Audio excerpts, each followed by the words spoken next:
জীবনের বাঁকে যখনই কোনো কঠিন সময় আসে, কঠিন পরিস্থিতির সম্মুখীন হই আমরা, তখন আমরা কম্প্রোমাইজ করি, নিজেদেরকে বদলে ফেলি ক্রমশ। অথচ স্বামী বিবেকানন্দ বলে গিয়েছিলেন, যদি বদলাতে হয় নিজের রাস্তা বদলান, নিজের লক্ষ্য কখনো পাল্টাবেন না। এমনই বৈপ্লবিক চিন্তাভাবনা ছিল তাঁর। বলেছিলেন, ওঠো, জাগো, ততক্ষণ চলতে থাকো যতক্ষণ না তুমি তোমার লক্ষ্য পূরণ করতে পারছো। আজকে আমি স্বামী বিবেকানন্দ এবং শ্রী শ্রী মা সারদা দেবীর একটি গল্প বলবো। আপনি যদি আজকে গা গরম করা কোনো মোটিভেশনাল ভিডিও দেখতে এসে থাকেন, তাহলে এই ভিডিওটা আপনার জন্য নয়। কিন্তু আপনি যদি দীর্ঘমেয়াদীভাবে নিজেকে পাল্টাতে চান, নিজের উত্তরণ ঘটাতে চান, তাহলে এই ভিডিওটি অবশ্যই শেষ পর্যন্ত দেখুন। নমস্কার, live stories with Soma YouTube চ্যানেলের সকল দর্শক শ্রোতা বন্ধুকে স্বাগত জানাই আমার আজকের ভিডিওটিতে। স্বামী বিবেকানন্দ সেই বিশ্ববিখ্যাত শিকাগো ধর্ম সম্মেলনে যাওয়ার আগে শ্রী শ্রী মায়ের কাছে অনুমতি চাইতে গেলেন। তিনি মায়ের কাছে গিয়ে বললেন, আমি গোটা বিশ্বে আমার দেশের সংস্কৃতির প্রচার করতে চাই, আমার ধর্মের প্রচার করতে চাই। আমি আমার দেশের কথা সারা বিশ্বের কাছে তুলে ধরার জন্য আপনার অনুমতি পেতে পারি? তখনও তিনি বিশ্ববিখ্যাত স্বামী বিবেকানন্দ হয়ে ওঠেননি। তিনি মায়ের কাছে চিরকালের প্রিয় নরেন। শ্রী শ্রী মা বললেন, নরেন, ওই মেঝেতে যে ছুরিটা রাখা আছে ওটা আমার হাতে তুলে এনে দাও। মা সারদার কথা শুনে স্বামীজি তৎক্ষণাৎ গেলেন এবং ছুরিটা মেঝে থেকে তুলে শ্রী শ্রী মা সারদার হাতে দিলেন। ছুরিটা হাতে নিয়ে শ্রী শ্রী মা বললেন, বাবা, তুমি এবার প্রস্তুত।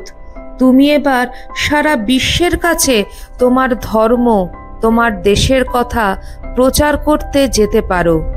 আমাদের সংস্কৃতির কথা বিশ্ববাসীর সামনে তুলে ধরার জন্য তুমি উপযুক্ত মানুষ। একটু বিস্মিত হয়ে স্বামীজি জিজ্ঞাসা করলেন, মা, আপনি তো আমার কোনো পরীক্ষা নিলেন না। আপনি কিভাবে বুঝলেন আমি এই গুরুদায়িত্ব পালন করার জন্য প্রস্তুত? আপনি আমাকে একটি প্রশ্ন পর্যন্ত করলেন না, অথচ গোটা বিশ্বের মুখোমুখি দাঁড়ানোর জন্য আমাকে অনুমতি দিয়ে দিলেন। উত্তরে শ্রী শ্রী মা বললেন, আমি যখন তোমার কাছে ওই ছুরিটা চাইলাম, ওটাই তোমার পরীক্ষা ছিল। যে কোনো মানুষ স্বাভাবিকভাবে এটাই করবে। তার কাছে আমি যখন ছুরিটা চাইব, সে ছুরির হাতলটা ধরে মেঝে থেকে তুলবে এবং আমার হাতে ছুরিটা দেওয়ার সময় ধারালো দিকটা আমার হাতে ধরিয়ে দেবে। অথচ তুমি যখন ছুরিটা আমার হাতে দিলে, তুমি ধারালো দিকটা নিজের হাতে ধরলে এবং হাতলের দিকটা আমার হাতে ধরিয়ে দিলে। যে দিকটা ধারালো, যে দিকটা আমাকে আহত করতে পারত, সেই দিকটাই তুমি নিজের দিকে রেখেছিলে। খুবই সাধারণ ছোট্ট বিষয়, কিন্তু এটা অনেক কিছু আমাদের শিখিয়ে দেয়। অবচেতন মনে স্বামীজি এমনভাবে তৈরি ছিলেন যে তিনি কোনো ক্ষুদ্রাতি ক্ষুদ্র দৈনন্দিন কাজ করার সময়ও নিজের প্রতি যত্নশীল হওয়ার আগে অন্যের প্রতি যত্নশীল ছিলেন, এবং সেই জন্যই তিনি সচেতনভাবে না হলেও ধারালো দিকটা নিজের দিকে রেখেছিলেন, যাতে শ্রী শ্রী মায়ের কোনো রকম আঘাত লাগার বা চোট পাওয়ার বিন্দুমাত্র সম্ভাবনা না থাকে। খুবই সাধারণ ঘটনা, খুবই ছোট্ট একটি শিক্ষা, কিন্তু স্বামী বিবেকানন্দের জীবন থেকে এই শিক্ষা নেওয়াটা খুবই গুরুত্বপূর্ণ আমাদের জন্য। এই মহাবিশ্বের প্রথম নিয়মই হচ্ছে দ্য ল অফ গিভিং, অর্থাৎ দান করা। আমাদের সূর্য কোনো স্বার্থ ছাড়াই আমাদের এই আলো দিচ্ছে, আমাদের উষ্ণতা দিচ্ছে, আমাদের এই প্রকৃতি আমাদের অক্সিজেন দিচ্ছে, খাদ্য দিচ্ছে, আমাদের প্রয়োজনীয় সব কিছু যোগান দিচ্ছে। এবং এটা করছে কোনো কিছু ফেরত পাওয়ার আশা ছাড়াই। এটা দেখবেন না যে আমি কত টাকা উপার্জন করছি, এই হিসেব কষবেন না যে আপনি বিনিময়ে কি পেতে পারেন, বরঞ্চ আপনি কি দিতে পারেন সেটা একবার ভেবে দেখুন।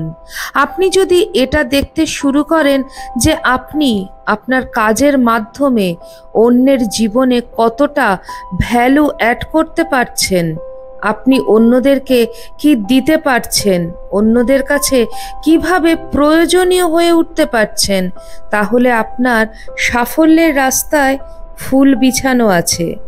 আপনাকে কেউ রুখতে পারবে না। অর্থ, খ্যাতি, মান, যশ আপনার কাছে এমনিই ছুটে আসবে। সাফল্য আপনাকে অনুসরণ করবে।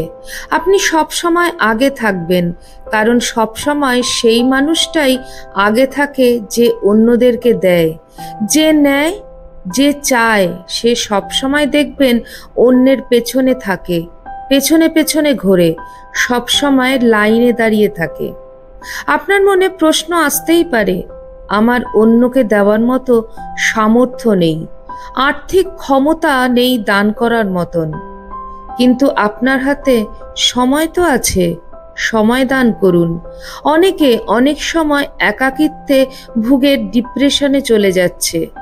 শুধু বয়স্করাই নন, অনেক কিশোর কিশোরী আজ একাকিত্বে ভোগে। অনেক মধ্যবয়স্করাও এই তালিকায় রয়েছেন। কিন্তু তাদের সময় দান করুন। নিজের সময় থেকে কিছু সময় বের করে তাদের দিন। আমাদের আশেপাশের এরকম অনেক হতাশাগ্রস্ত মানুষ আমরা দেখতে পাই। তাদের মূল স্রোতে ফিরিয়ে আনার কিছুটা প্রচেষ্টা তো আমরা করতেই পারি। একটু ভালোবাসা, একটু স্নেহ আর একটু সময় দিয়ে।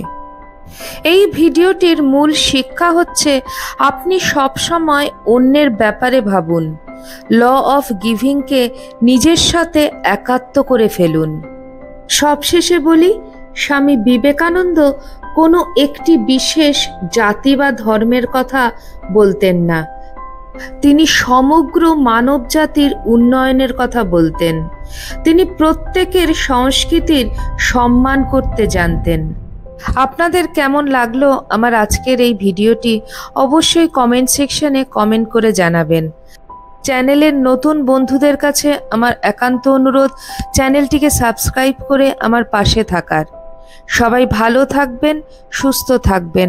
আবার খুব শিগগিরই দেখা হচ্ছে আপনাদের সঙ্গে কোনো একটি নতুন ভিডিওতে। জয় ঠাকুর, জয় মা, জয় স্বামীজি।